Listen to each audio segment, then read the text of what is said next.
लेकिन आपके लिए आपके घर के हालात, आपकी माता पिता का संघर्ष वो सबसे बड़ा मोटिवेशन रखेंगे।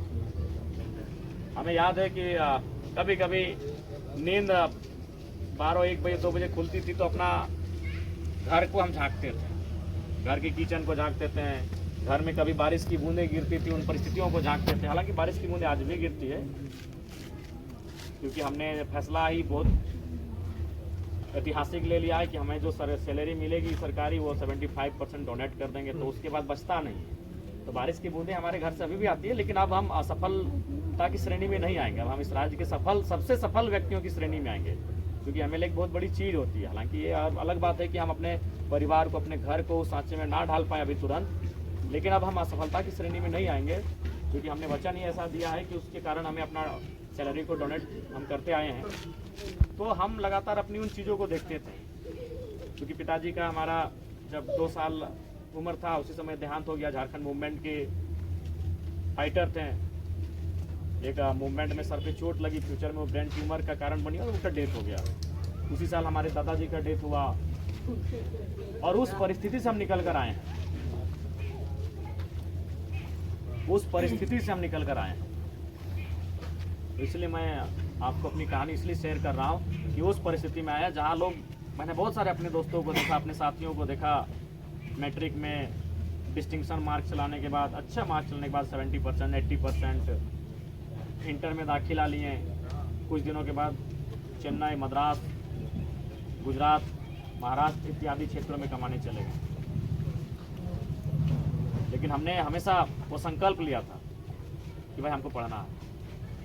आप आज भी आपको आज भी जानकारी होगी कि आज 4-5 दिन पहले हम अपना पीएचडी का एनुअल रिपोर्ट सबमिट करके आए हैं। अनुमान कोई भी रहे, एक विधायक सांसद बहुत बनने के बाद वो पढ़ाई लिखाई से नाता नहीं रहता है, छोड़ देता है। यार आप क्या करेगा, जिसके लिए पढ़ रहे थे उससे बड़ा चीज़ मिल गया है।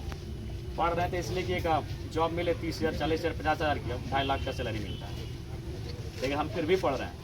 इसलिए हम पढ़ रहे हैं क्योंकि विधायक हम जीवन भर नहीं रह सकते। एक दिन हो सके बहुत कोई रह लेते हैं, कोई विधायक रहते रहते तो रिश्तेदार जाते हैं 70 साल 80 साल में, लेकिन फिर भी अगर मान लें तो एक दिन ऐसा दौर आएगा कि आपको लोग एक्स एमएलए बोलें, एक्स मिनिस्टर बोलें, एक्स एमपी बोलें। लेकिन हम पीएचडी इसलिए कर रहे हैं कि हमको लोग जीवन भर डॉक्टर जयराम कुमार महतो बोलें। ऑल टाइम लोग हमें डॉक्टरेट के नाम से जानेंगे, हमें एक सम्मान करेंगे। और जब पीएचडी की हमारी पहली क्लास टीचर मेमोरियल में हम अटेंड कर रहे थे धनबाद में, तो प्रिंसिपल ने एक ही लाइन कहा था कि आम से खास बनने के सफ़र को ही पीएचडी कहते हैं। अब तक आप मास्टर पास तक आम थे, लेकिन जैसे ही पीएचडी का टैग आप पे लगेगा, आज के बाद से आप खास बन जाएंगे, आप डॉक्टरेट हो जाएंगे। आपको कुछ ना होने के बाद भी विशेष कुछ अधिकार होंगे, आप हरे कलम को उसे हस्ताक्षर करेंगे, आप छोटे मोटे अटेस्टेड कर सकते हैं। तो हम आज भी एक एमएलए होने के बाद भी कंटिन्यू, ऐसा नहीं कि हम छोड़े हैं, कंटिन्यू अपनी पढ़ाई को जारी रखें, क्योंकि पीएचडी तो आप जान ही रहे, पीएचडी प्रोजेक्ट वर्क होता है जिसको आपको 1 साल में एक रिपोर्ट जाके सबमिट करना पड़ता है। आपका प्रेजेंटेशन को यूनिवर्सिटी में जाके बताना पड़ता है कि हमने ये 1 साल में ये काम किया। इसलिए क्योंकि मेरा मानना है हम जिस परिवार से ताल्लुक़ रखते हैं, जिस परिवार से हमारा नाता है, वहाँ एजुकेशन बहुत महत्वपूर्ण है। वो एजुकेशन ही आपको बदलेगा, आपके परिवार के हालत को बदलेगा। इसलिए वहाँ समझौता ना करें। आज देखिए कितनी उमस है, कितनी गर्मी है, आप अपने आप को तपा रहे हैं, आप अपने आप को गला रहे हैं, आप अपने आप को बारिश से नहीं पसीने से भिगा रहे हैं। लोग बारिश से भीगते हैं, लोग बारिश की बूंदों से भीगते हैं, लोग पानी से भीगते हैं, आप पसीने से भीग रहे हैं। इसीलिए मोटिवेशन आपको पुर्तगाल के रोनाल्डो साहब को देख के नहीं होना और ना अर्जेंटीना के मेसी साहब को। आपको ये देखना है कि आप पानी से नहीं पसीने से नहा रहे हैं, उस पल से आपको मोटिवेट होना है। आज लोग ऐसी कमरे में, कोई हम लोग भी गाड़ी से बाहर आ रहे हैं तो इतनी असहनीय गर्मी है कि बर्दाश्त नहीं हो पा रहा है। आप उस गर्मी को बर्दाश्त कर रहे हैं 10 बाय 10 के कमरे में, क्या होगा? आप इस कमरे में सो रहे हैं 12 बाय 12 होगा। आप 10 बाय 10 के कमरे में एक तापमान को झेल रहे हैं।